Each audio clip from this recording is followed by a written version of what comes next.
penso a quello che hai fatto e farai a me, e aspetto con pazienza che la tua voce arrivi in fondo al cuore. Santo, giusto, fedele fino alla fine, salva, guarisce e non mi abbandonerà. Io ti loderò perché tu sei, ti loderò perché tu sei, ti loderò perché tu sei Gesù. Sono qui nella tua presenza, penso a quello che hai fatto e farai a me, e aspetto con pazienza che la tua voce arrivi in fondo al cuore. Santo, giusto, fedele fino alla fine, salva, guarisce, non mi abbandonerà. Io ti loderò perché tu sei, ti loderò perché tu sei, ti loderò perché tu sei Gesù. Ti loderò perché tu sei, ti loderò perché tu sei, ti loderò perché tu sei Gesù. Proteggimi, è la promessa, sì, il tuo amore durerà in eterno. Proteggimi, è la promessa, sì, il tuo amore durerà in eterno. Proteggimi,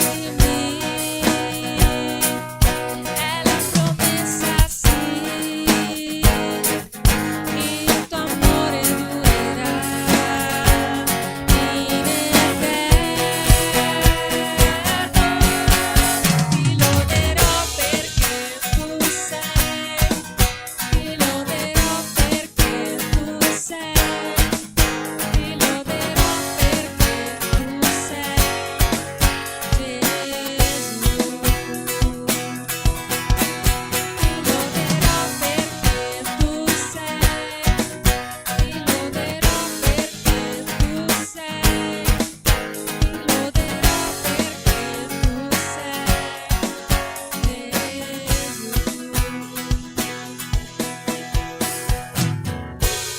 Amen. Continuiamo a lodare il Signore per ciò che è, dichiarando che Lui è grande, grande sopra ogni nostra difficoltà, grande sopra ogni nostra debolezza. Sappiamo, penso che ognuno di noi sa, che il Signore ha in mano il tempo, ha in mano le nostre vite, ha in controllo, nel suo controllo c'è ogni cosa di questo mondo, e renderci conto di quanto Lui sia grande, di quanto Lui sia potente, di quanto Lui sia onnisciente, ci aiuta a dare tranquillità ai nostri cuori. Quindi che attraverso questa canzone noi possiamo ricevere da Dio questa serenità e questa tranquillità che cerchiamo, che attraverso questa canzone, questa adorazione al Signore, noi possiamo sentire la sua mano appoggiarsi su di noi, che rasserena i nostri cuori. Dichiariamo che Lui è tutto per noi, che Lui è degno di lode e che è glorioso. Amen. Glorioso Re dei Re, vestito di maestà,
dichiariamolo ancora una volta.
Tu sei la luce mia, tu sei la mia salvezza, a te mi arrenderò.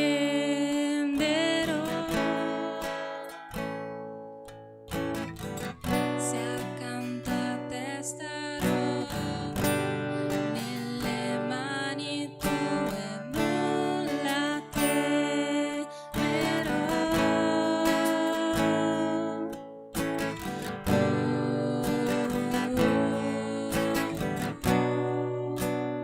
Tu sei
Amen, Signore.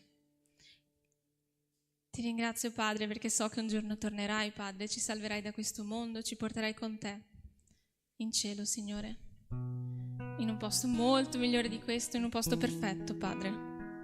Ti ringrazio perché ci hai creati pensando di portarci in questo posto insieme a te, Signore.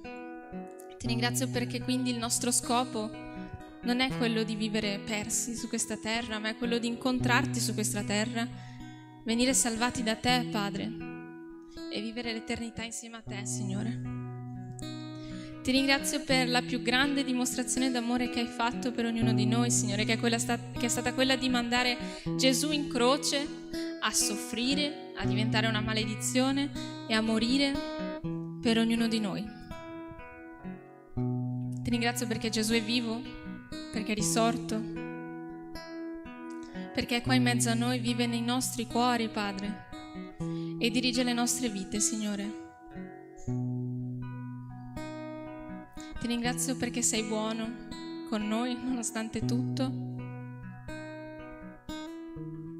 nonostante possiamo vedere chiaramente quanto siamo immeritevoli di ricevere tutto ciò, Signore.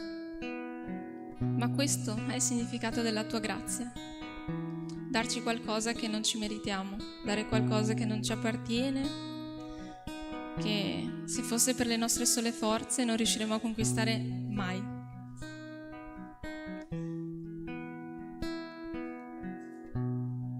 Tutto ciò è indescrivibile, Padre. E tu ci chiedi da ognuno di noi così poco in confronto a tutto quello che hai fatto.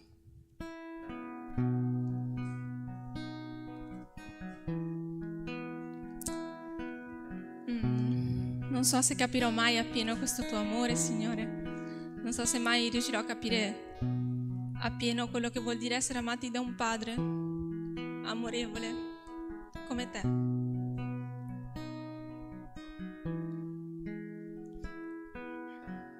Ma ho la certezza che tu ci ami. Ho la certezza che tu ti prendi cura di noi, Signore. Quindi io ti chiedo che noi possiamo aprire i nostri occhi e riuscire a mettere a fuoco tutte le piccole cose che fai per noi ogni giorno, Signore. Anche semplicemente il fatto di essere qua, di essere ancora vivi su questa terra, è una benedizione enorme, Signore, perché è un giorno in più in cui noi possiamo portare il tuo nome su questa terra, Signore. Abbiamo così tante benedizioni, non ce ne rendiamo conto.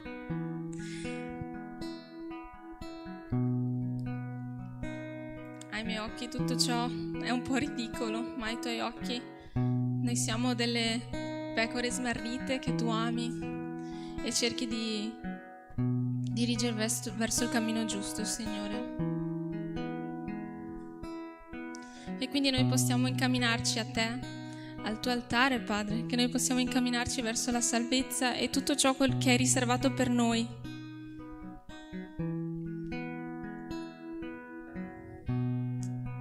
Ti ringrazio, Signore. Nel nome santo di Gesù. Amen.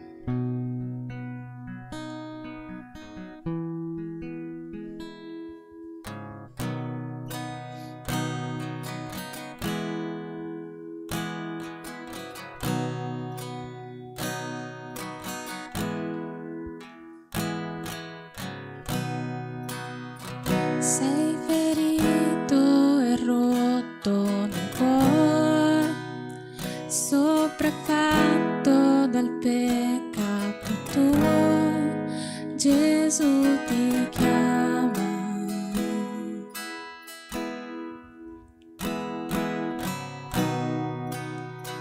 Via d'uscita tu non vedi più, cerchi un tocco del cielo più giù, Gesù ti chiama.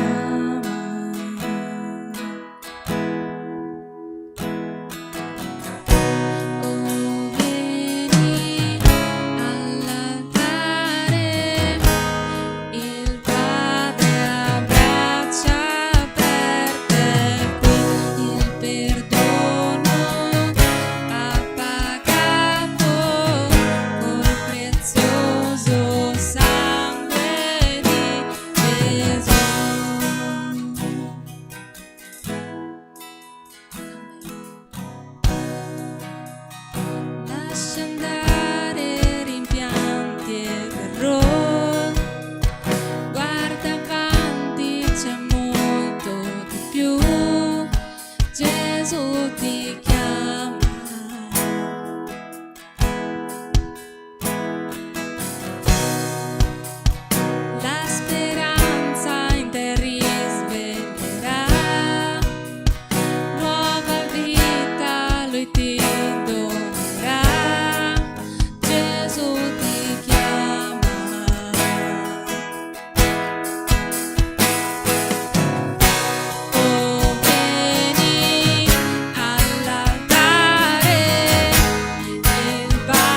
Signore di tutto è, canta alleluia,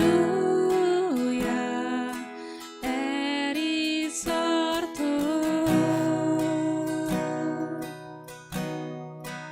mio Salvatore, meraviglioso è, canta alleluia, è risorto, vieni ai suoi piedi, Signore di tutto è, canta alleluia, è risorto.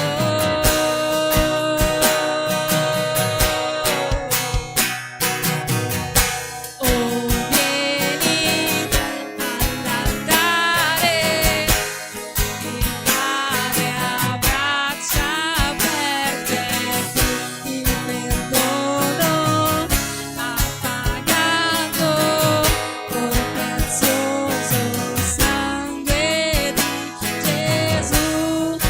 Vieni all'altare, il Padre a braccia aperte, il perdono ha pagato col prezioso sangue di Gesù.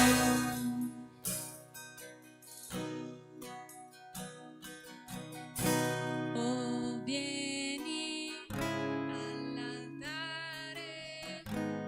il Padre a braccia aperte, il perdono ha pagato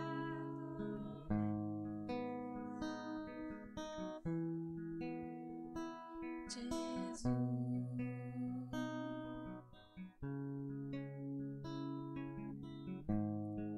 Col prezioso sangue di Gesù.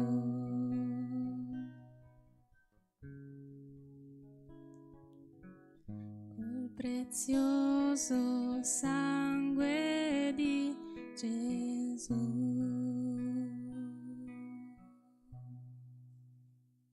Amen. Signore, ti consegno la parola che verrà data tra poco, Signore. So che viene da te e so che userai la vita di Miguel per poter parlare ai nostri cuori, Signore. Ti ringrazio, Signore, perché vuoi parlare ai nostri cuori. Ti ringrazio intensamente per questo, perché nonostante tutto vuoi comunicare con noi, Signore. Che possiamo credere in questo e che possiamo fare tesoro della parola che ci darai questa sera, Padre. Ti ringrazio nel nome santo di Gesù. Amen. Potete sedervi.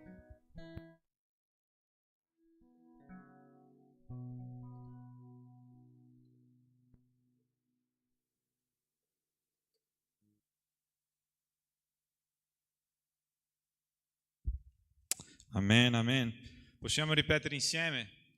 Nel sangue di Gesù ha potere. Possiamo ripetere? Nel sangue di Gesù ha potere. Un'altra volta. Nel sangue di Gesù ha potere. Amen. Quello che abbiamo cantato è veramente molto forte, perché tutto quello che Gesù ha fatto è versando il suo sangue sulla croce. E se oggi siamo qua è perché lui un giorno ha dato la sua vita. Quindi il sangue di Gesù ha potere. Amen. Vedo oggi, non lo so, ma vedo qua faccine nuove.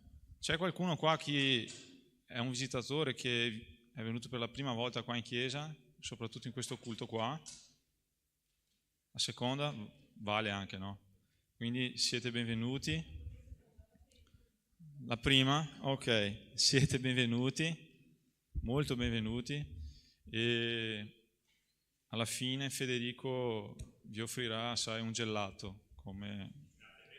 Grazie Fede. Amen.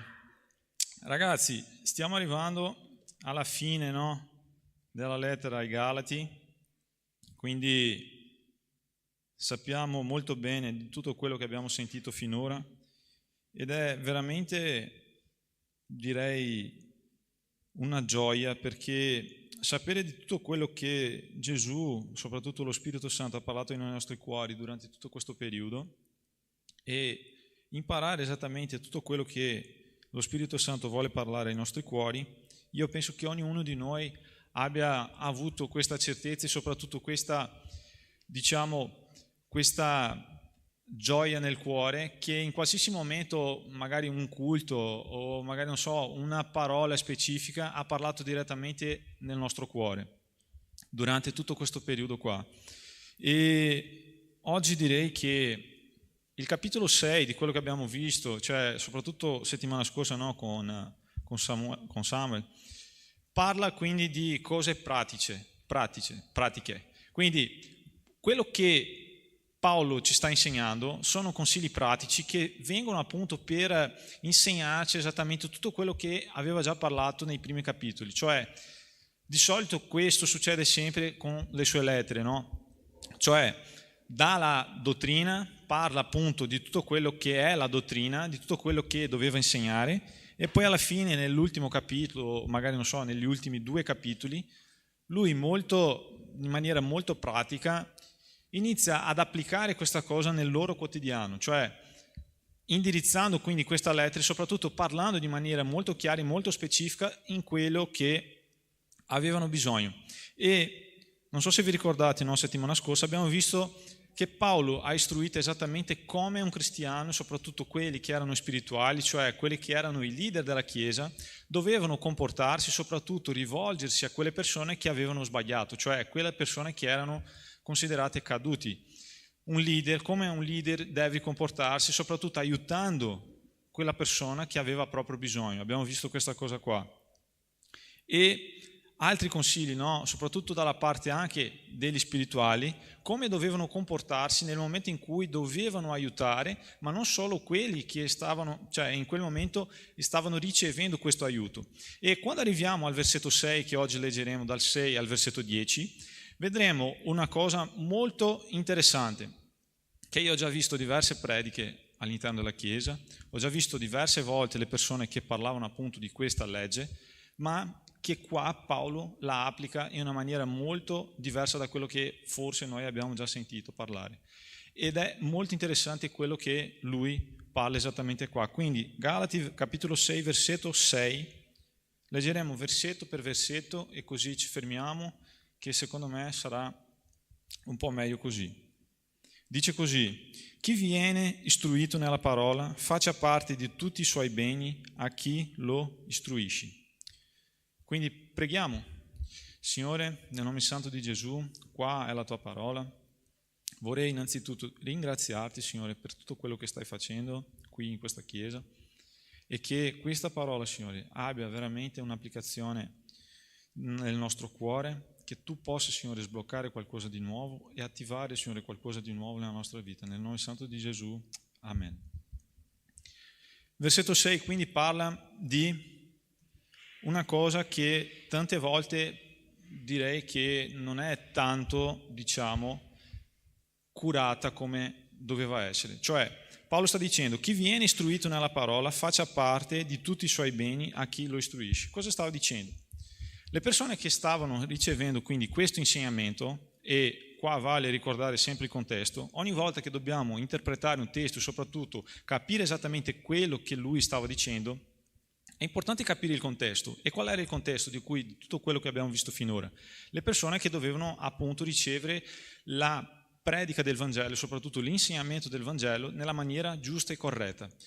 È interessante che qua, in questo versetto 6, la parola usata dal greco è catechizzare, cioè la persona che viene istruita nella maniera giusta.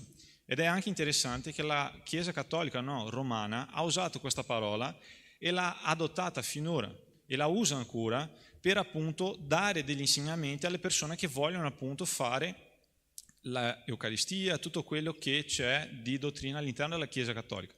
E la parola dal greco è catechizzare. Quello che Paolo stava dicendo è che le persone che ricevevano quindi questo insegnamento dovevano appunto riconoscere e soprattutto dare onore a quelle persone che stavano donando il loro tempo a quelli che stavano appunto ricevendo e che avevano bisogno di questa dottrina. E perché Paolo apprezzava tanto questa cosa? Appunto perché in quel periodo le persone stavano ricevendo delle dottrine false.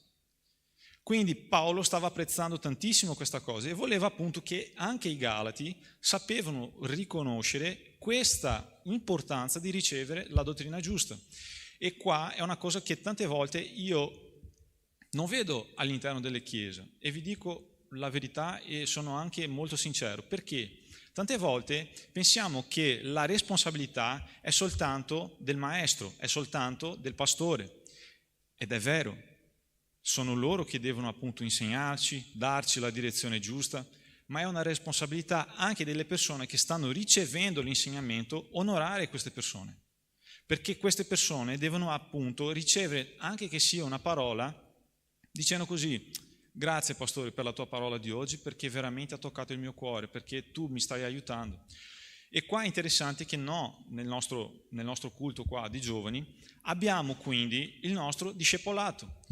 Quindi tutti quelli che stanno donando del loro tempo, tutti quelli che stanno appunto seguendo delle persone e stanno facendo quello che l'Apostolo Paolo qua sta istruendo. Cioè, e anche quelli che stanno ricevendo il discepolato qua, sarebbe bello che voi prendete questa parola qua e pensateci un attimo, soprattutto su quello che l'Apostolo Paolo sta dicendo.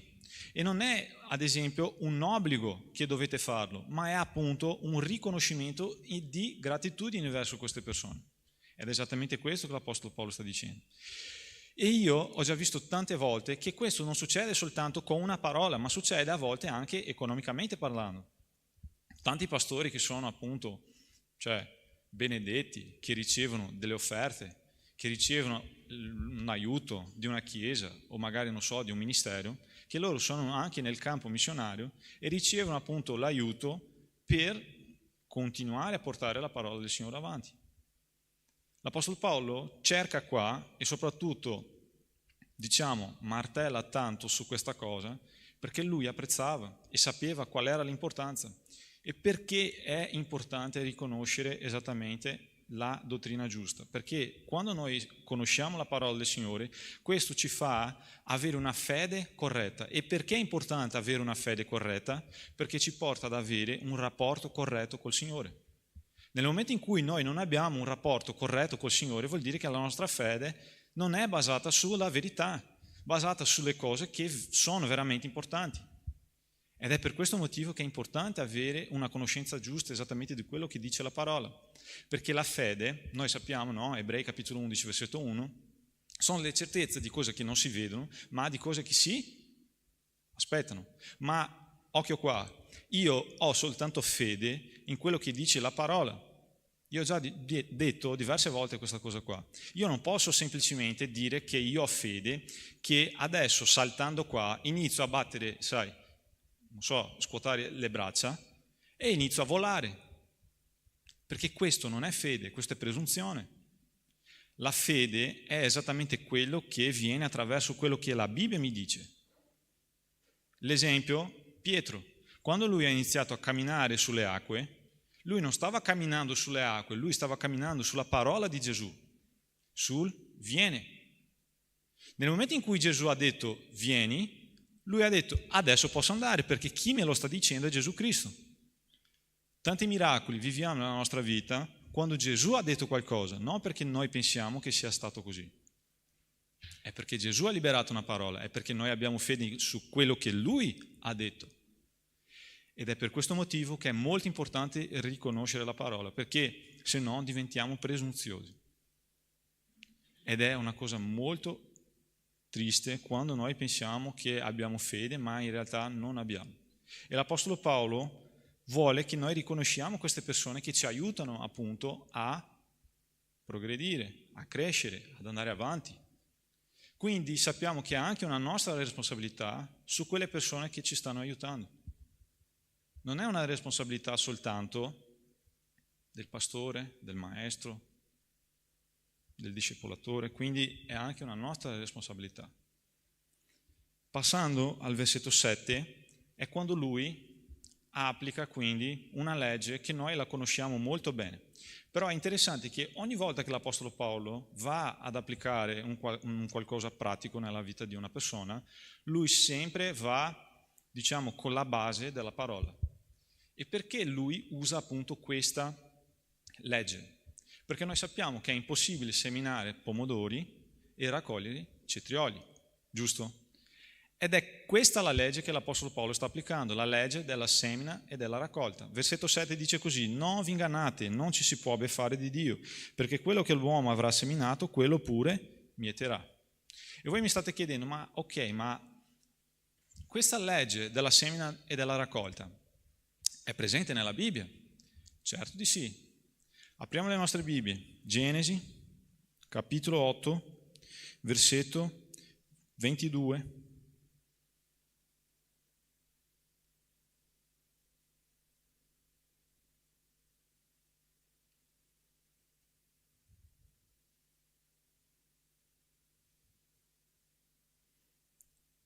Dice così: finché la terra durerà, semina e raccolta, freddo e caldo, estate e inverno, giorno e notte non cesseranno mai. Questo episodio è dopo il diluvio. Quindi Dio sta parlando con Noè e in quel momento sta dicendo a Noè: guarda che finché durerà la terra, semina e raccolta non cesseranno mai. Ma tu mi puoi dire, ok, però vabbè, magari Dio stava parlando in maniera molto letterale, no? Letterale con Noè. Stava parlando appunto dell'agricoltura. Ma se noi guardiamo anche la Bibbia, diverse volte, sia l'Apostolo Paolo o anche altri apostoli, usavano di una allegoria per parlare appunto di cose che tante volte erano usate per appunto fare, diciamo, un paragone, soprattutto illustrare questa legge della semina e della raccolta. E tu mi puoi dire, ok, ma dove possiamo trovare questa cosa? Ebrei capitolo 6.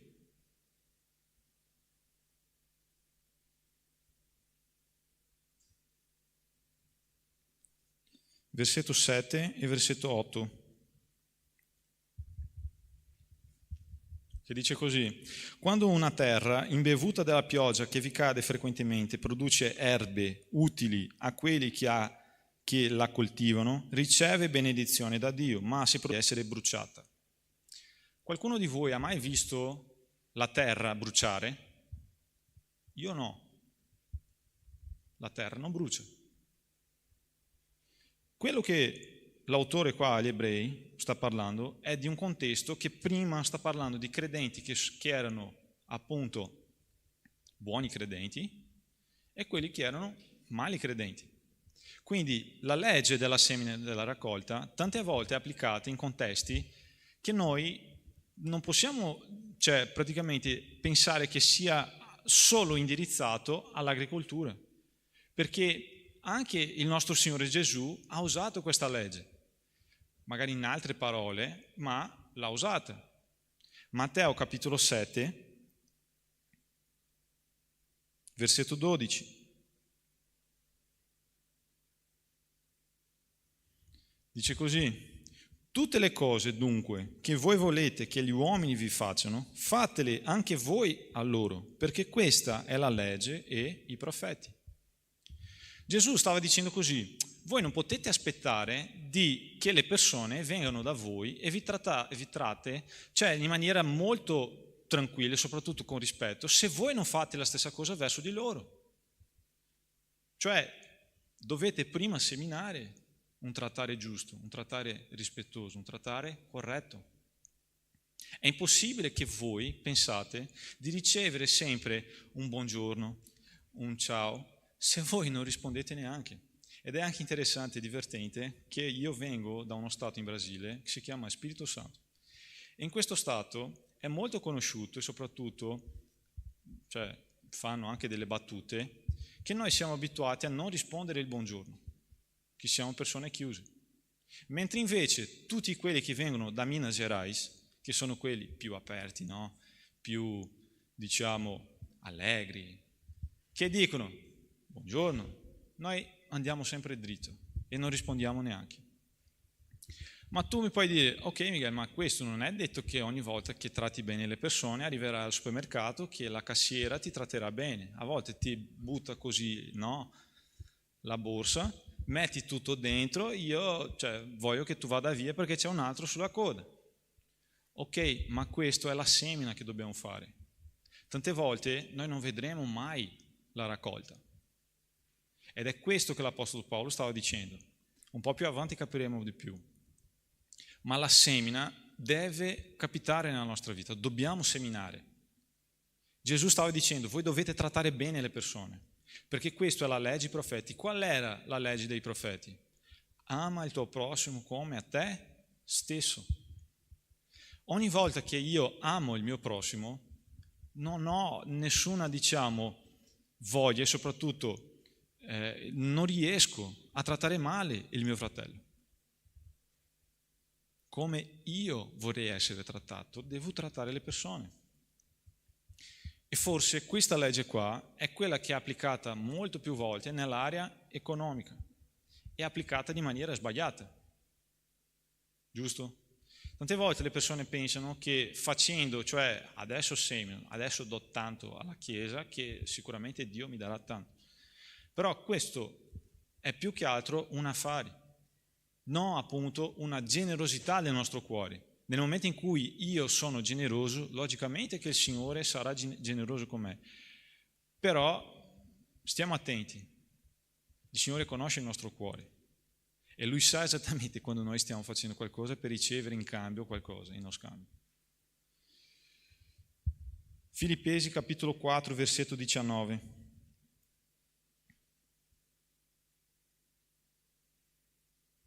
Dice così: il mio Dio provvederà a ogni vostro bisogno secondo la sua gloriosa ricchezza in Cristo Gesù. Paolo stava dicendo che era sicurissimo che Dio avrebbe provveduto ogni cosa, ogni bisogno della Chiesa ai Filippi.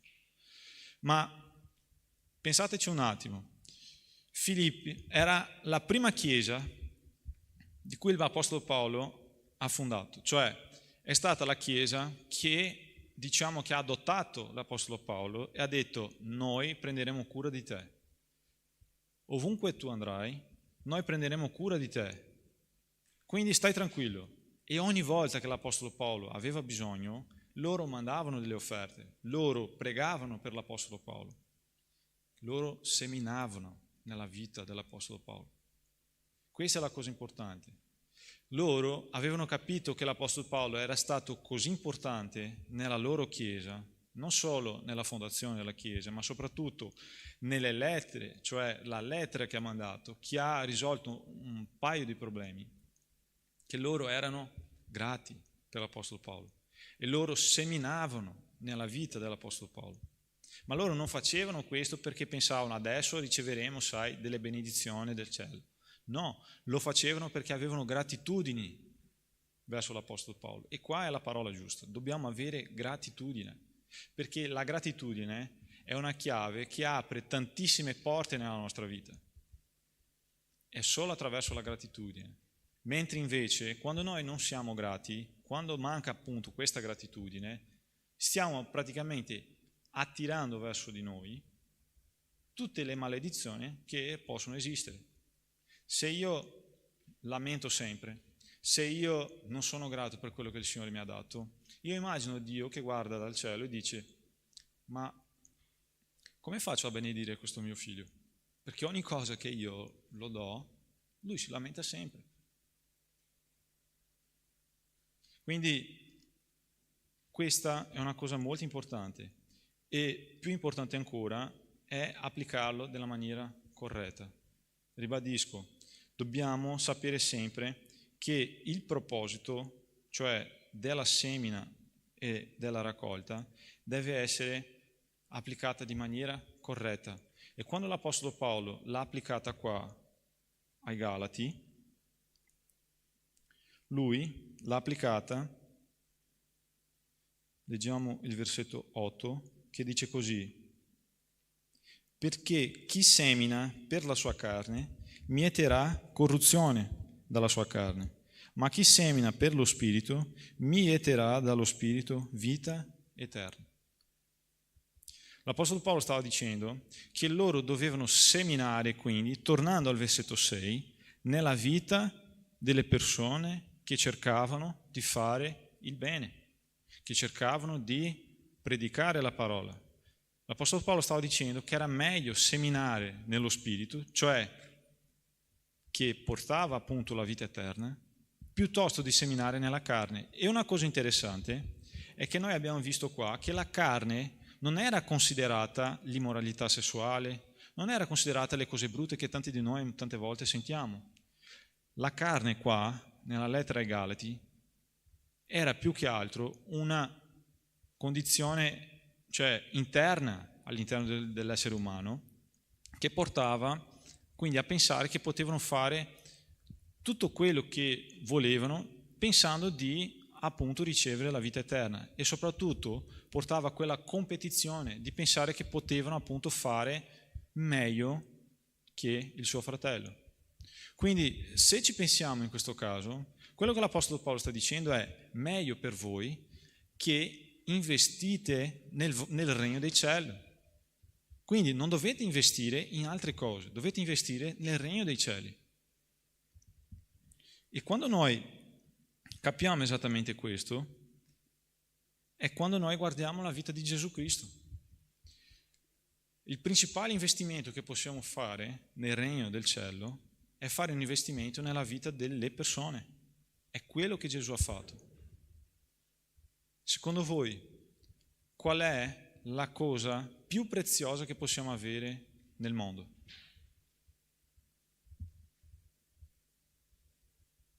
Oro? Dite ragazzi, qual è la cosa più preziosa che voi pensate che esistesse al mondo? Nessuno? Oro? Chi ha detto tempo? È il tempo. Perché il tempo non torna mai più. Questo giorno qua non tornerà mai più. E Gesù ha donato il suo tempo a tutti i discepoli, perché lui aspettava appunto che loro fossero appunto i discepoli che porterebbero la parola del Signore avanti. Giovanni capitolo 17.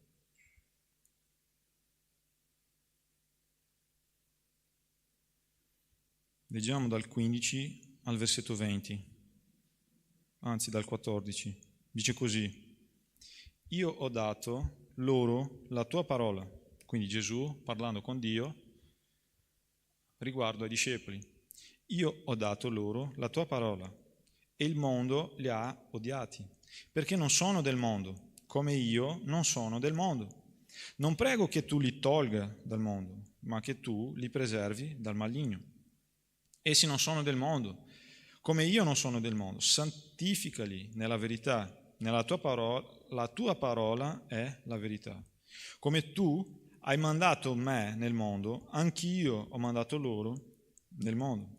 Per loro io santifico me stesso, affinché anch'essi siano santificati nella verità.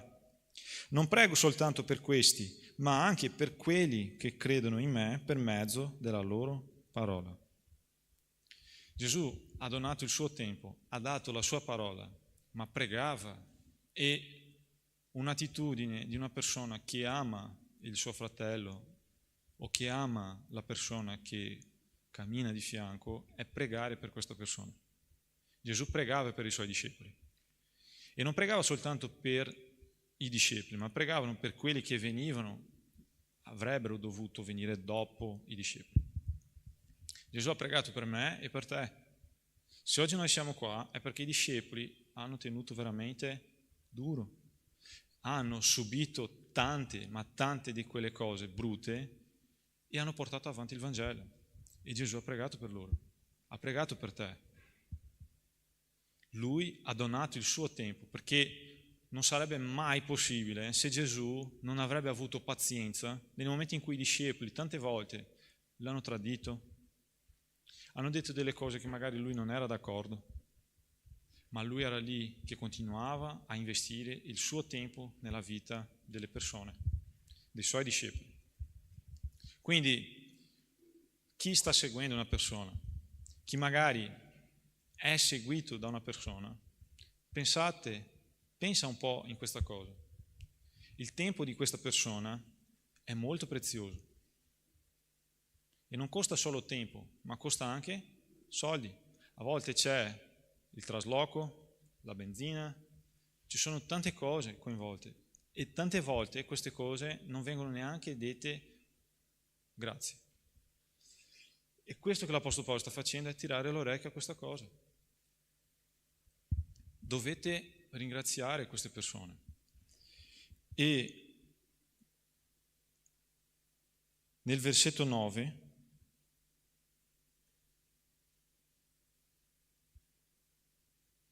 lui dice così: non ci scoraggiamo di fare il bene, perché se non ci stanchiamo, mieteremo a suo tempo.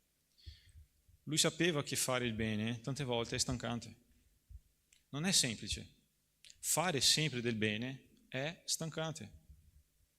Noi non possiamo pensare che arriveremo qua, che sarà tutto bello, o magari tutti i nostri giorni saranno rose e fiori, perché non sarà mai così. E l'Apostolo Paolo stava dicendo: non dovete scoraggiarvi. Fare il bene, ragazzi, tante volte è appunto scoraggiante, perché noi siamo abituati a volere, sai, appunto vedere i risultati, vogliamo appunto vedere i risultati. Noi siamo così, l'essere umano è così. Quando noi non vediamo il risultato, la prima cosa che vogliamo fare è mollare. Ma quello che l'Apostolo Paolo ci sta chiamando è di non scoraggiarci, di continuare a fare il bene, di continuare a investire nella vita delle persone. Ed è molto interessante che io vedo questa cosa applicata, sai, nella vita delle persone. Io vedo le persone che la applicano esattamente anche qua in questa chiesa. Tante volte quando noi facciamo il bar, non è perché noi vogliamo, sai, ricavare i vostri soldi e tenere in tasca. È perché noi vogliamo appunto permettere a una persona di andare al campeggio che forse non ha dei soldi per partecipare e che può partecipare al campeggio e ricevere la parola del Signore. Io sono stato una di queste persone che è stata benedetta. Io non avevo €1 per pagare il campeggio quest'anno. Però i soldi che abbiamo ricavato qua mi ha permesso di andare al campeggio. Questo che facciamo è un proposito per benedire la vita delle persone. E beato quello che aveva soldi in quel momento per spendere qua, per pagare magari una bibita, una pizza, un tiramisù, per quello che aveva appunto voglia di mangiare ma non aveva nessun soldo. Tu stai investendo nel regno del cielo. È questo che dobbiamo pensare. Non è semplicemente, non mi piace la pizza, non mi piace il tiramisù che fanno loro, non mi piace neanche, sai, l'hot dog che di solito loro fanno, ma è il proposito che c'è dietro. E quando noi capiamo e siamo generosi in questo punto, permettiamo delle persone che hanno appunto bisogno di ricevere la parola del Signore, di ascoltare tutte queste cose che hanno appunto bisogno. E io sono sicuro che tutti quelli che erano al campeggio quest'anno sono stati, sai, appunto benedetti, hanno ricevuto la parola, hanno avuto un'esperienza col Signore ed è stato permesso per il bar. E vedo questa cosa applicata anche nella vita delle persone qua in chiesa. Junior è un esempio. Lui fa strada quasi tutti i fini settimana per venire qua. Voi non pensate che sia magari stancante? Certo di sì. Lui parte da Padova e viene qua. Ma lui non viene soltanto qua. Lui predica a Padova nella chiesa, lui predica ai cinesi, lui discepola delle persone, lui studia, cerca, sai, di imparare ancora di più, legge tantissimi libri per essere sempre in grado di dire la cosa giusta nel momento giusto. Questo è investire nella vita nostra, nella nostra vita qua in chiesa. Paolo Henrique è un altro esempio. Elena non ha compiuto neanche 3 mesi, lui era qua che suonava. Marcia, che era lì sopra, che prendeva cura, sai, della media. E che loro sono venuti a servire, ma non servire me, servire noi, ma con un unico proposito: faccio prima per il Signore. Loro sono un esempio. Chi è mamma o chi magari vorrebbe diventare mamma un giorno? Avresti piacere di lasciare la tua bambina di 3 mesi con una persona?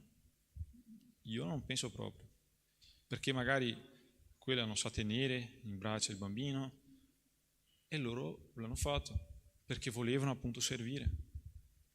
Ma loro non pensano, io sono sicuro di questa cosa, loro non pensano che stanno facendo qualcosa per farsi vedere, lo stanno facendo perché stanno seminando e investendo nella vita di persone e che vogliono appunto puntare alla vita eterna. Era quello che l'Apostolo Paolo stava dicendo.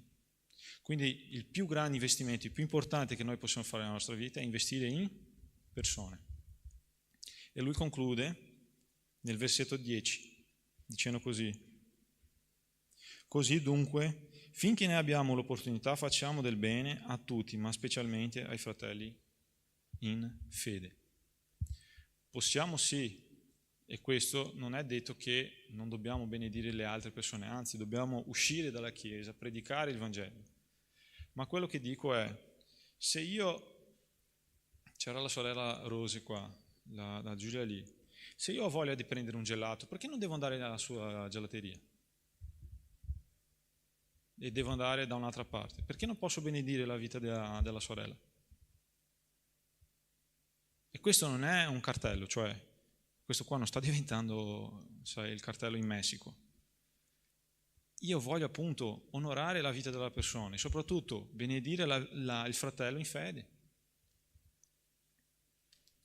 Tornando al discorso del bar, perché devo andare fuori a mangiare se posso benedire qua alla chiesa?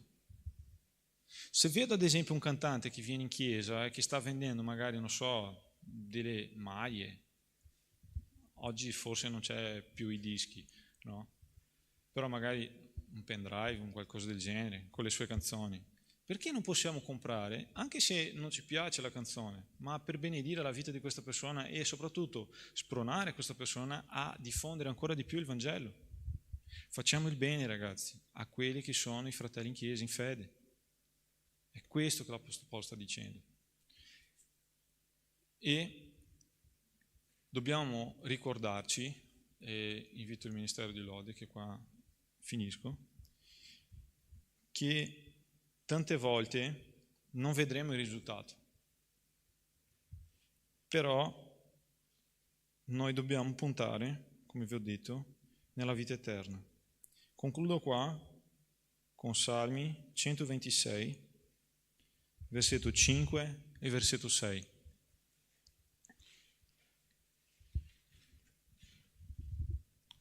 Che dice così: quelli che seminano con lacrime, mieteranno con canti di gioia. Se ne va piangendo colui che porta il seme da spargere, ma tornerà con canti di gioia quando porterà i suoi covoni. Pensate a quello che sta piangendo, che sta seminando, e guardando quello che sta tornando, tutto sorridente. Caspita, ho avuto una raccolta bellissima, ma tu stai piangendo. Adesso pensate alla vostra vita. Tu stai passando veramente un momento bruttissimo della tua vita, ma forse il tuo fratello sta vivendo il più bello momento della sua vita. Ma una cosa non possiamo dimenticarci, che questa legge è una legge giusta, perché è stata fatta dal nostro Signore. E Lui, una cosa che ho imparato, non è fedele all'uomo, ma Lui è fedele alla sua parola. Se Lui sta dicendo questo qua, non avrà appunto pietà di una persona solo perché mi piace Lucas, quindi non peserò la mia mano su di lui. Non è così. Lui deve compiere la sua parola, perché Lui è fedele alla sua parola. Quindi una cosa che dobbiamo pensare è che dobbiamo seminare, continuare seminando. E dobbiamo seminare cose belle, cose valide, perché non possiamo magari avere la certezza della raccolta, ma dobbiamo avere la certezza della seminatura. Quindi nel momento in cui abbiamo questa certezza, sappiamo esattamente quello che raccoglieremo un giorno. Forse non sarà qui, però puntiamo alla vita eterna. Amen. Mettiamoci in piedi.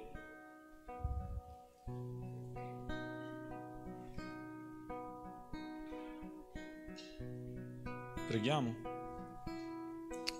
Signore, nel nome santo di Gesù, che la tua parola, Signore, possa continuare, Signore, a parlare ai nostri cuori.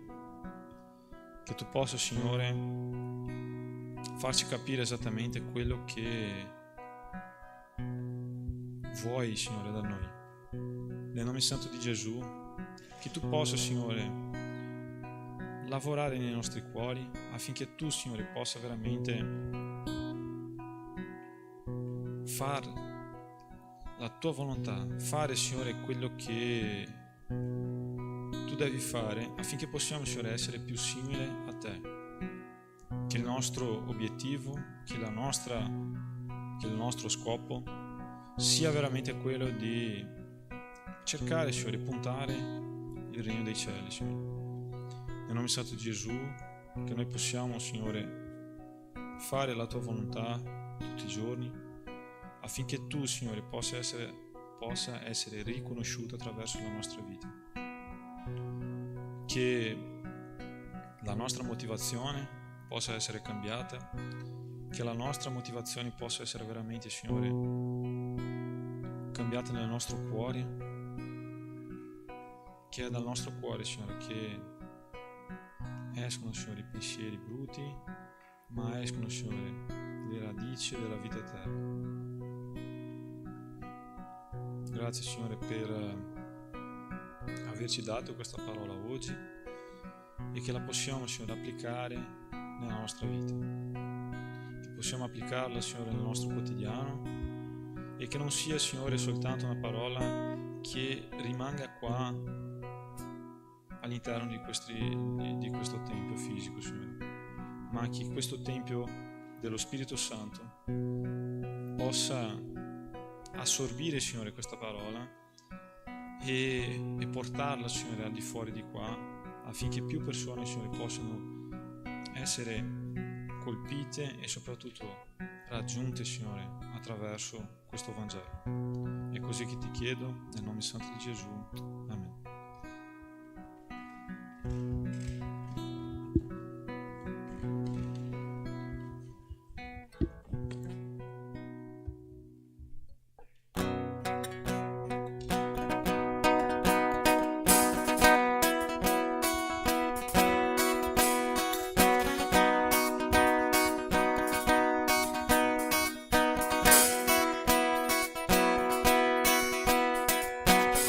Sono qui nella tua presenza, penso a quello che hai fatto e farai a me e aspetto con pazienza che la tua voce arrivi in fondo al cuore. Santo, giusto, fedele fino alla fine, salva, guarisce e non mi abbandonerà. Io ti loderò perché tu sei, ti loderò perché tu sei, ti loderò perché tu sei.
Adesso avremo i nostri avvisi. Dov'è Michele?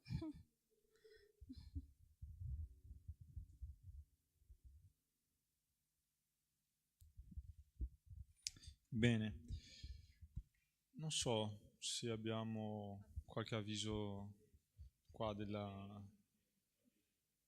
no, ma intendo qua della Gamove, non credo. Convegno degli uomini, quindi quelli soldi che vediamo ogni domenica, quindi convegno degli uomini. Aga Music, è vero. Aga Music. Il 28 settembre, se non mi sbaglio, 26 settembre, alle 6. Ecco, io mi ricordo che l'abbiamo fatto l'anno scorso, 2 anni fa, è stato veramente molto bello, quindi sei il nostro invitato, ok, a quelli che non hanno potuto venire in quel periodo. E quelli che hanno già impegno il 26 potete tranquillamente venire lo stesso, no? Dire alla persona: guarda, mi dispiace, ma devo andare alla Gamove, alla Gamove, quindi mi dispiace. È vero, è anche il compleanno di Agamove, che quindi faremo 2 anni, ok, di Agamove. Quindi penso sia tutto, non credo ce ne siano altri avvisi, non credo, ok, quindi preghiamo per finire il nostro culto. Oggi non avremo i piccoli gruppi, ok? Quindi possiamo finire qua. Amen, mettiamoci in piedi, preghiamo.